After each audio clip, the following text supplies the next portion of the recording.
그럼 국민의힘은 지금 이 상황을 어떻게 보고 있을까요? 국회의장 선거 결과로 민주당 내에서는 후폭풍이 거센 상황 속에 국민의힘은요, 경고와 비판 메시지를 냈습니다. 이재명 대표에 대한 준엄한 경고로 봐야 한다는 겁니다.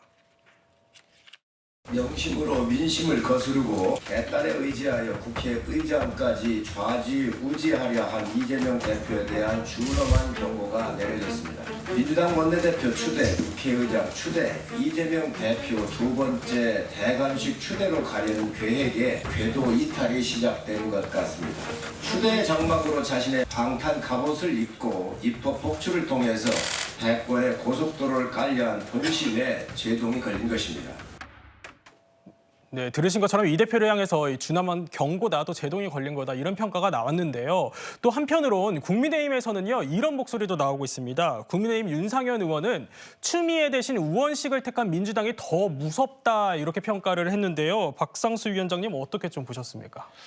저도 개인적으로 약간 충격적이긴 했습니다. 사실 민주당이 좀 이렇게 이재명 대표 중심의 사당화가 되어 있어야 우리 당이 조금 더 이제 또 차별적으로 이제 국민들에게 이렇게 비춰질 수 있고 사랑받을 수 있을 거라고 제가 생각을 하고, 그다음에 우리 천목회 같은 경우도 그래서 그런 점에서 집단 지도 체제의 도입을 이렇게 요구를 하면서 이재명 대표의 사당화와 딱 이렇게 대비적으로 국민들한테 좀 보여줬으면 좋겠다 이렇게 했는데, 아니 전혀 그게 먹히지 않는 것 같은 이런 결과가 나오는 걸 보니 오히려 이 민주당이 아직 힘이 남아 있구나. 우리 국민의힘이 진짜 긴장을 해야겠다. 안 그래도 지금 의석수가 우리가 완전히 밀리고 있는 상황인데 우리가 제대로 쇄신하고 혁신하지 않으면 다음 지방선거와 대통령 선거에서 정말 다시 이겨내기가 쉽지 않을 수도 있겠구나. 그래서 우리야말로 정말 이러한 부분에 있어서 좀 더 선명성 경쟁을 할 수 있는 강력한 쇄신이 필요하겠다라는 생각이 좀 들었습니다. 네, 오히려 더 긴장하는 계기가 됐다 이렇게 말씀을 좀 주셨는데, 이런 가운데 윤 대통령도요, 이와 관련해서 반응을 보인 것으로 전해집니다. 그제죠, 국민의힘 총선 당선인들과의 만찬 회동에서 추미애 당선인이 될 줄 알았는데 안 됐다 이런 얘기를 한 걸로 전해지더라고요. 김수민 평론가님 어떤 좀 배경이 있다고 보십니까? 네, 윤석열 대통령이 이제 민주당의 국회의장 후보 선거에 대해서 어떤 느낌과 생각을 갖고 있는지 이 말만으로는 알 수는 없는데, 분명한 거는 이제 윤 대통령도 어쨌든 뭐 좋든 싫든 간에 추미애 당선인이 될 줄 알았다라고 예측을 했다는 거고, 이거는 뭘 의미하냐면 저는 국민의힘 전반적으로 예측을 다 추미애 당선인이 되는 걸로 예측을 하고 있었다는 걸로 받아들이거든요. 근데 국민의힘이 사실 좀 잘못 정리를 했다라고 보는 게, 사실 그 우원식 의원의 경우도 이재명 대표의 경선 캠프 선대위원장을 했고 상당히 가까운 관계입니다.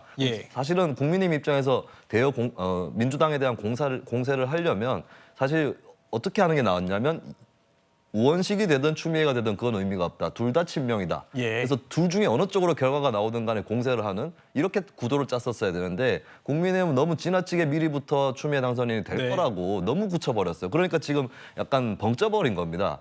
예를 들면 권영진 당선인 같은 경우는 추미애 국회의장 카드는 대통령에 대한 이재명의 선전포고다 라고 굉장히 이제 사납게 규정을 했는데, 사실 이제 그게 아니게 돼버린 거잖아요. 그러니까 본인들만 이제 소위 얘기하는 뻘쭘한 상태가 돼버렸다. 국민의힘에서도 좀 이거를 너무 한쪽으로 지나치게 꽂혀서 생각을 했던 게 아닌가 그렇게 보여지고, 그러니까 이제 예측이 틀리니까 일각에서는 이재명 대표가 그러면 한 방 맞은 거다 이렇게 또 정신승리적인 분석이 나오던데, 아니 이재명 대표는 누구를 민 적이 없어요 사실 여기서. 그리고 오히려 가깝기로 치면 우원식 의원하고 더 가깝기 때문에 이게 결국에 국민의힘 스스로 좀 이 판에 휘말려든 게 아닌가, 저는 그렇게 좀 평가를 합니다. 네, 공통적으로 여권의 예측이 빗나갔다라는 평가를 주셨는데요. 이런 가운데 우원식 의원은요, 대통령 거부권 행사와 또 시행령 정치는 명백한 입법권 침해다, 또 국회의장에겐 직권상정이라는 카드가 있다는 얘기도 꺼냈습니다. 저는 이제 국회라고 하는 것은 대화하는 장이어서 여야가 협의하는 것은 매우 중요한 일이고 그건 존중받아야 된다 이렇게 생각합니다. 그렇지만 그 협의가 국민의 이익을 반하는 길로 간다거나 아니면 국민의 이익을 실천해야 되는데 그것이 지체된다거나 그러면 국회법이라는 그런 도구가 있습니다. 거기에 있는 국회의장이 할 수 있는 여러 가지 수단들이 있기 때문에 일테면 직권상정도 할 수 있고요. 이를테면 이태원 특별법이나 최상병 특검법, 이거는 의사 진행이 지연되는 것은 국민에게 반하는 거 아니겠습니까? 네, 우원식 의원은요, 22대 국회 상임위 배분과 관련해서도 다음 달 중에 끝낸다 이렇게 얘기를 했습니다. 민주당은요, 법사위원장과 운영위원장을 반드시 확보하겠다는 입장인데 이종근 평론가님, 이대로라면 전국 대치가 정말 극에 달할 것 같거든요. 그렇죠. 지금 이제 법사위원장, 운영위원장만이 아니라 예. 이제 그 상임위원장 배분 놓고 원래 이 국회 시작하는 그런 한 달 정도는 계속 대치를 할 수밖에 없습니다. 그런데 이번에 전망을 하려면 딱 4년 전이랑 똑같을 것 같아요. 4년 전에도 180대 103이었거든요. 예. 그때 당시에 한 달을 끌었습니다. 6월 한 29일까지 뭐 예. 굉장히 치열하게 김태년 원내대표, 조영 원내대표가 협상을 하고 조영 원내대표 아예 이 국회를 뛰쳐나와서 사찰을 돌았어요. 전국 사찰을 돌고 막 예. 그 항의의 어떤 표시였습니다. 어떻게 됐습니까? 법사위원장, 운영위원장 다 그냥 내줬어요. 그냥 상위위원장 다 해보시라. 그러면 우린 하나도 안 갖겠다. 이렇게까지 됐습니다. 그리고 2년 후에 하반기 국회에서 다시 협상을 해서 법사위원장을 갖고 왔거든요. 예. 그런데 이번에 172석이 됐다고 도로 갖고 가겠다라고 이제 민주당이 주장을 합니다.